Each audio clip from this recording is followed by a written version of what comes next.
My name is John, and welcome to Gearhead, a YouTube channel by a gearhead, for gearheads, working on junk with $0 as a budget. Let's try this.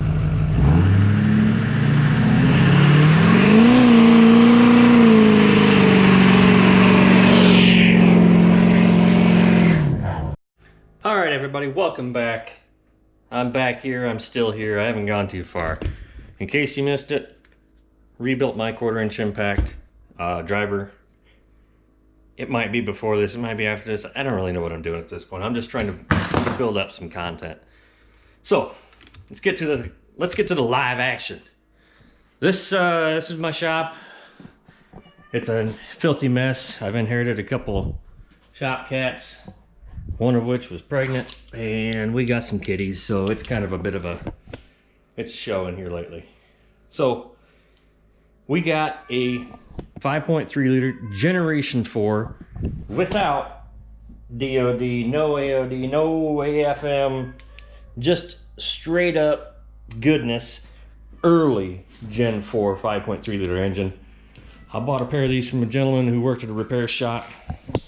2 engines that they replaced with junkyard units because they had some lifter noise in them, and as you well know, without AFM, these do not have collapsible lifters. They have stock lifters. And what ended up happening is they thought, well, I shouldn't say they thought it had lifter noise. They thought it had bottom end noise, which ended up being lifter. This machine had a cam, stock cam. Sorry, not a cam. It's an LM7 truck engine. Here's a stock cam that I pulled out of it. And let's see if we can figure out which one it was. You can look at lifter 1, 2, 3, 4. We had some regular wear and tear. Oh, and then you look at this little fella right there. Whoops, see if I can get that to hold still. So this little fella right here had a bad lifter.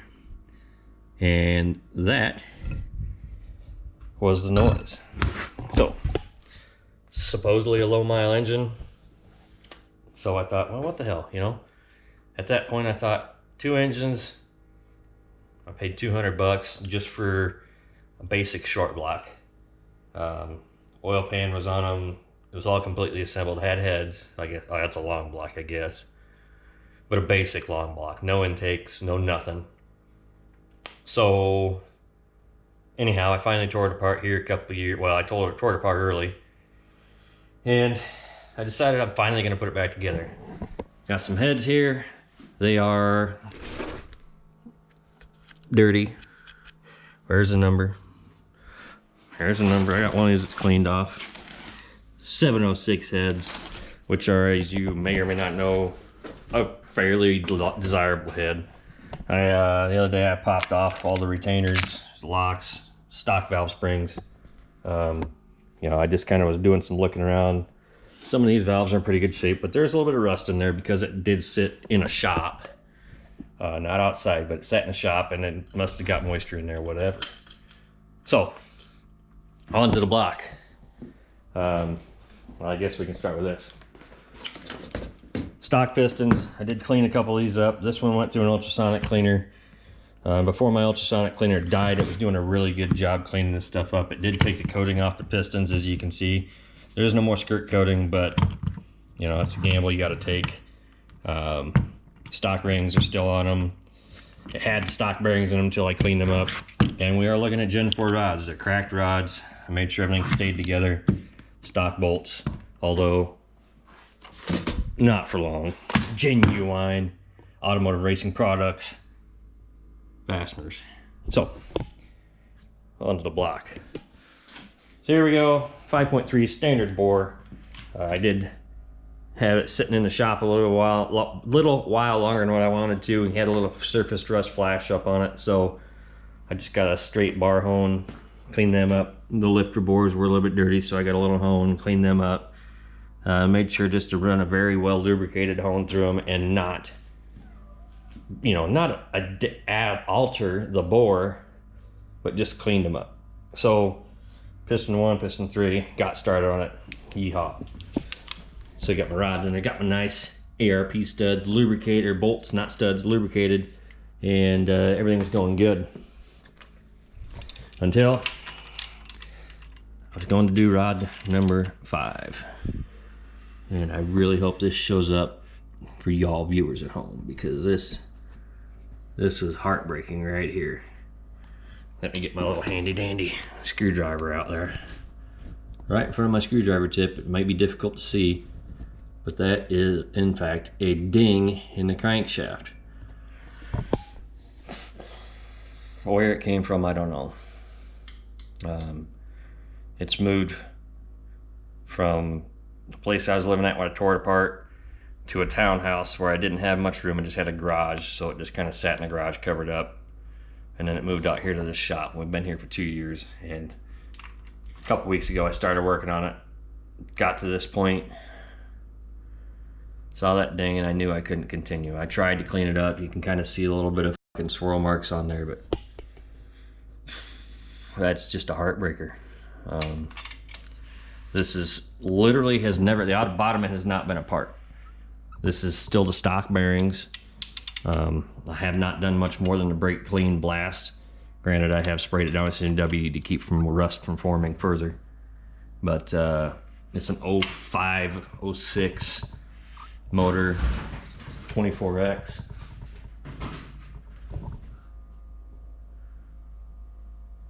Oh, I see what happened. Goofy ass cat. Anyways, 24X reluctor, whatever, it's all standard. So here we are, I got that far, and just a kick right in the Menards. I couldn't have been more frustrated. I basically got to that point. I rolled the crank around so I could kind of get stuff lined up for the bore, and I saw that ding, and I was like, I hope that's just dirty, you know, reflection or something. No, cleaned it up a little bit of Scotch-Brite just to see. Wasn't. So I threw my hands up and I walked out, and I haven't touched it since. So here we are today. We're gonna go ahead and try and get some more headway made on this thing. What I'm gonna do, I don't want to hear anybody criticizing this, but get these ARPs out of here. Got brand new stock replacement bearings for the rods. And I know what some of y'all probably tell me. They probably give me shit for using new bearings because, you know, that's not the sloppy way of life. That's not how we do this LS stuff. But I had it apart for so long that the stock bearings were just coated in crap. I wouldn't say rusted, but they were just coated in crap. So here we are with this. Now what I'm gonna end up doing here, I'll pop these out. We'll come back and we'll continue forward. All right, here we are. 1 and 3 are out. There's 7 because my other ones are sitting in a bucket over here, whatever, it doesn't make any difference. This engine is all but done. Now, this will not go away. This will go to a machine shop. I have every intention of saving this, but there might be a little something extra in store than what your typical LM7 was when it left the factory.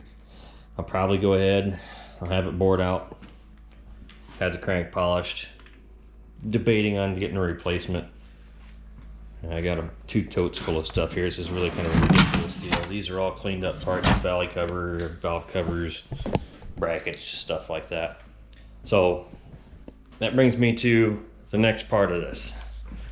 So move on around to the other side of the shop here, kick some lights on. There we go, beautiful, wonderful, great and grand. Shut that up so the kitty cats can't get out. Now we have options, and I'm open to any input from the viewing crowd.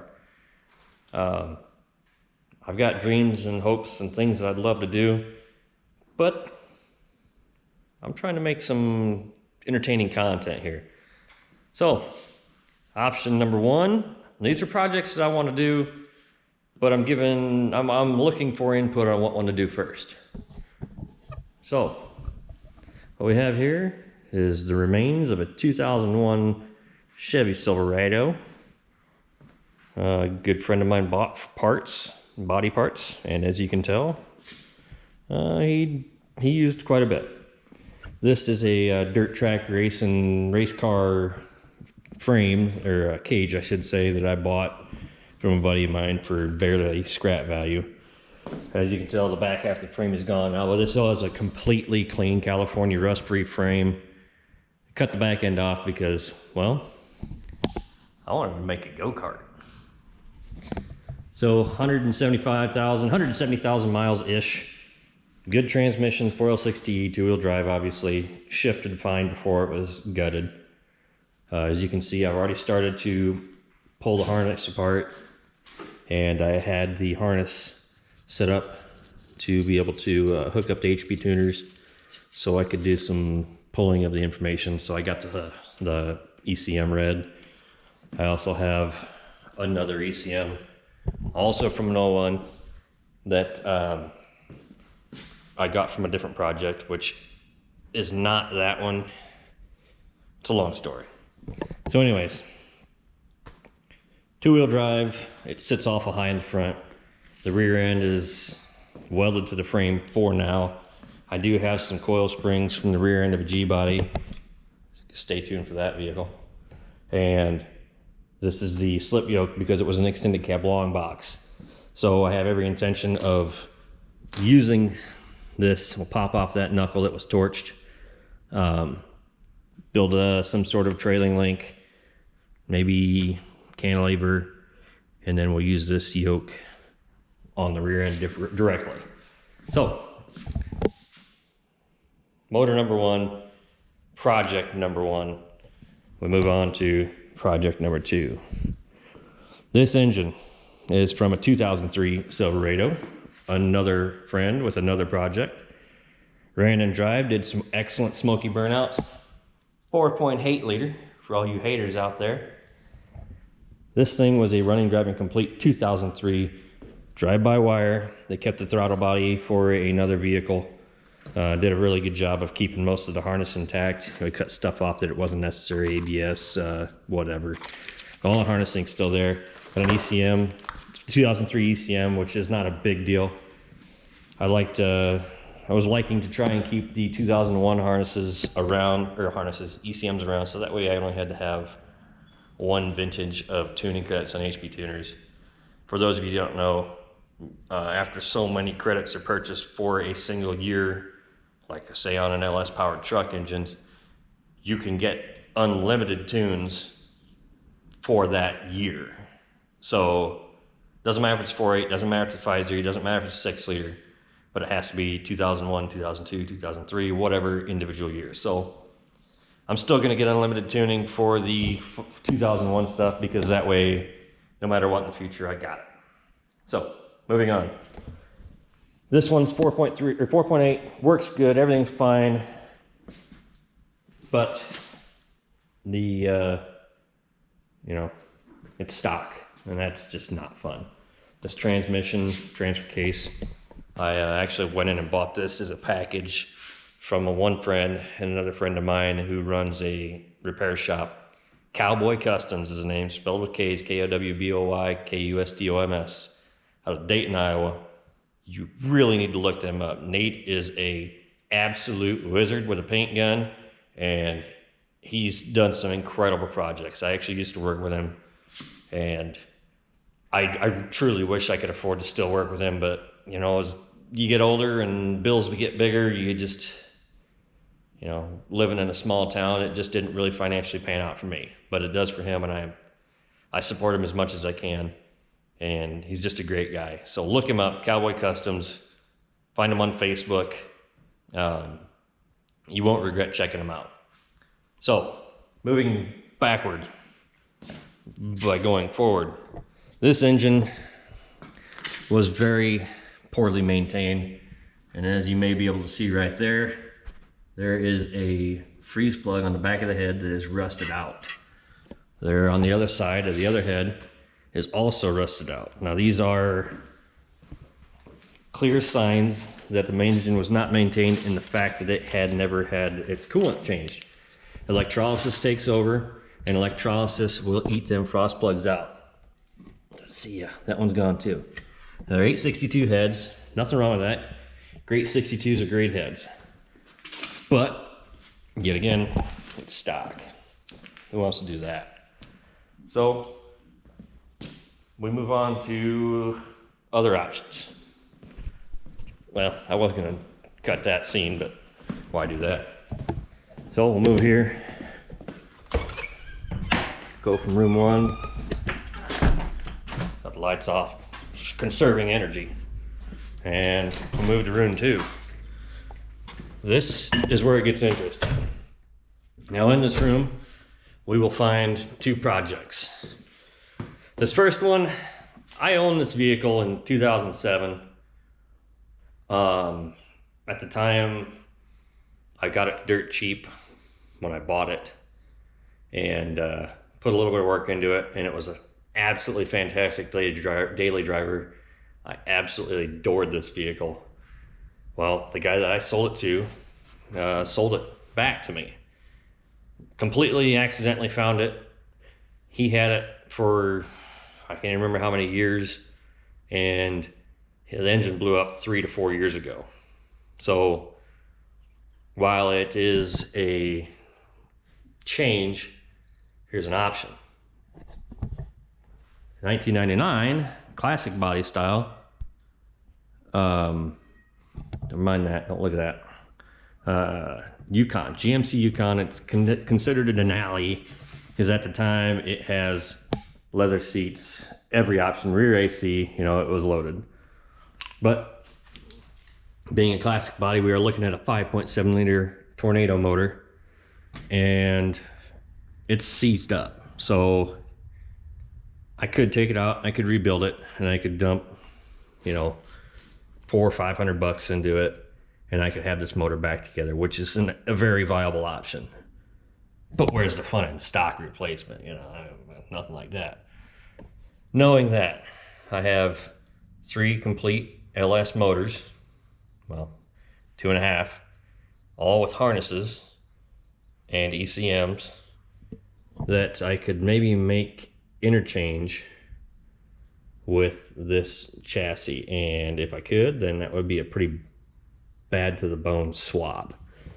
Now it's got a little bit of surface rust there, got a little rock chip, but otherwise this vehicle is very clean. A little bit of minor rust there, kind of expected.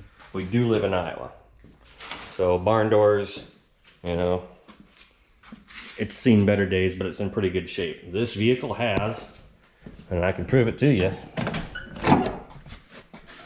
249,000 miles on it. So 250K, it's in pretty good shape. The seat's a little worse for the wear. Passenger seat's fine. Back seats are there. It does not have third row, but who needs that? So project option number 2 with 2 potential engine combinations. Now, our final project option is the one I'm leaning towards pretty heavily for myself because, well, I've had this vehicle for coming up on, well, it's coming up on 20 years before too long. And 10 years ago, I pulled it off the road and started some major surgery because I took it to the drag strip with a couple friends. It was not meant to be a fast car, but I was so frustrated with the way it performed that I literally put it home, drove it home, pulled the engine and transmission out, sold the engine, sold the transmission, and started to gut the car to make it a drag car. So it has literally been moved and sat and moved and sat, and it's collected stuff like that, you know, plastic, and never mind these boxes, that's for another project. I have enough projects. But here we are. It's a 1985 Pontiac Grand Prix. Now, it's a Grand Prix. Not very many people have those. They just aren't very heard of. You got Monte Carlos, you got Regals, Cutlasses, but Grand Prix are kind of like the red-headed stepchild that nobody ever talks about. And I just love it.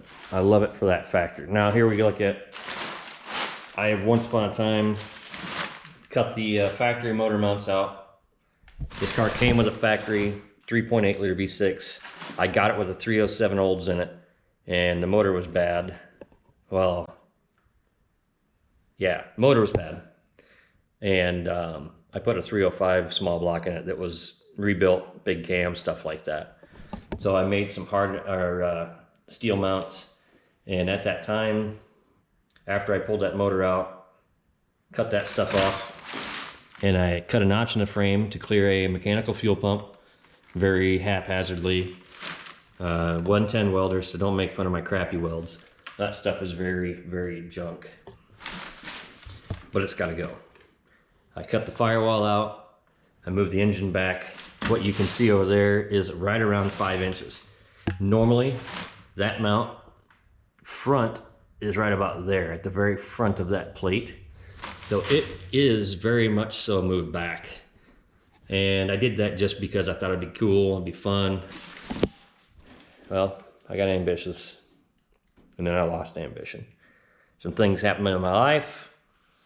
We're not gonna go there because that's not this kind of channel. But things happened, ambition just flat out went away, and this was not on my priority list. So years later, here I am. I'm feeling better, I'm doing better, financially, mentally, the whole 9 yards. It's great now. And I want to do it. I want to get back into it. So when we moved to this place 2 years ago, I started accumulating parts slowly but surely. That 5.3 was not the original plan. I had a 383 stroker that I had built years ago for this car that never made it into this car other than just for mock-up. Got rid of that, and the 5.3 became primary. Now that crank is bad, so I have another 5.3. I had the 4.8. I could rebuild that 5.3, whatever. So car itself, it's had a little bit of body work, but it's in pretty decent shape. The body work that was done to it was very shoddy, and it is obvious. This stuff here is from me plasma cutting to fit these little fellas in there. Now, these are 32, 14.5, 15 tires, Hoosiers. This car has and will accept a 32, 18.5 Sportsman. I borrowed these from mock-up from a good friend of mine, which I need to get them back to him someday.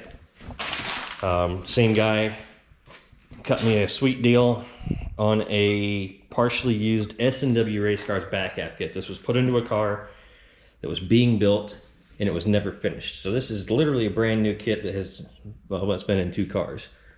But I got the cage separate from the back half, 9-inch rear end.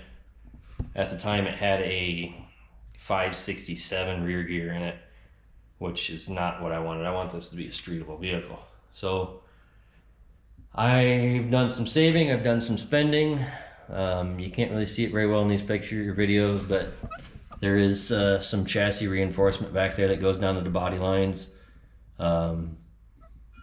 etc., etc. The top hoop is there, front hoops come down. We're just tacked in here. We're welded in there pretty decent. I cut the door bars in order to make swing out door bars because street car. But you can see there's a lot of stuff missing. And I have plans for this. Sometimes I think I'm crazy, and I like being crazy. So, project number 3 with, yes, 3 engine options. Now, I won't deny it, this is the one I want to do the most. But here we are, and yeah, we're in good shape. Now, I'm going to tell you right now, this registration expired May of 2011. I took it to the drag strip in the fall of 2010, around about October. 2 passes, I think it was, and done. Done with it. So, moving back to the center station, we got some parts. Now, this is a Yukon center section and Mosier axles directly from fantastic fellas down at Quick Performance in Ames, Iowa. You've seen them on Street Outlaws, you've seen their products everywhere. I cannot stress enough about the quality that these guys put out and the incredible pricing. It's just mind-blowing. They hooked me up 40 spline axles, yes, 40 splines, and a 410 gear with 40 spline drag spool, because how else can you get a 410? So, moving back, talk about this little gem. Spent some time in the GM dealer, bought myself a factory grind GM LS9 cam and set a brand new LS9 lifter springs or whatever, valve springs, geez Louise, valve springs to match. So I got 862s, I think, on the 4.8, as well as the other 5.3. Got 706s, which, who am I kidding? They're probably gonna use the 706s.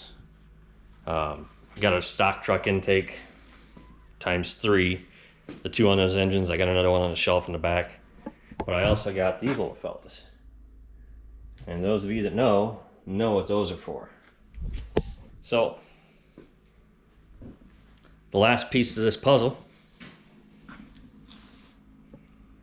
7875 on 3 turbo, T4 flange. That's going on something. So I'm gonna change batteries real quick, but we'll be right back. All right, back in action. I got apparently 50% battery on my next battery that should have been charged, so I'm not sure what's up with that. But yeah, so there's the plans, potential plans. Turbski, decent heads.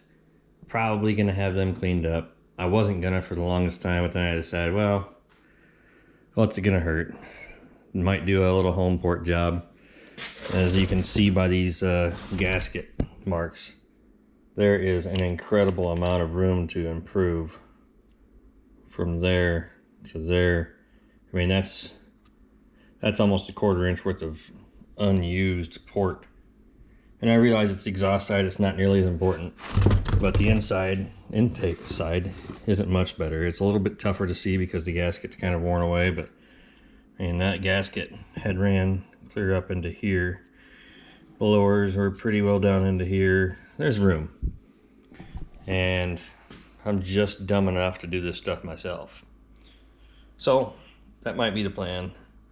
Maybe one of these days I'll be able to afford some of them badass PRC heads from Texas Speed. They make a hell of a product, and my budget says dreams. So that's that. Having said all that, 5.3, 4.8, and you know, oh, some more stuff for that Grand Prix since I'm here. The Grand Prix also has a set of nice weld front runners, and then I got a set of Willwood Racing disc brakes. I got Strange brakes for the rear. I actually have a set of Strange Pro Mod front coilovers that I won't be using. Some nice lightweight rotors, but these rear coilovers I will be using. You know, I got all sorts of stuff. Hurst shifter, 1/4 stick. You know, I even got center caps for the rears. I've been collecting, needless to say. So I feel like I'm at a point now in my life where I should just get it done. But yet again, I want your input. I want everybody's input. I want to know what y'all think. I want to make some content. I really want to do this. I've been wanting to do this for a long time, and I think it's time. So give me your 2 cents. Do you want to see go-kart action? Or 4.8 over there behind the bad boy. Or we go over here and we worry about you know, this stuff going into this project. Some big tire street car, and I want this street legal, but only barely. Luckily in Iowa we don't require any emissions testing. There's a few strict rules you got to abide by, but nothing too exciting. Get this sucker put together, or we take this. Oh, details about this. This is going to be a plow truck. We live in Iowa, we get a lot of snow. It's a plow truck. I I would like to have it street legal so that I can drive it on the road. You know, in an emergency situation or whatever, you know, whatever. It's a it's a backup vehicle. So that is an option for me.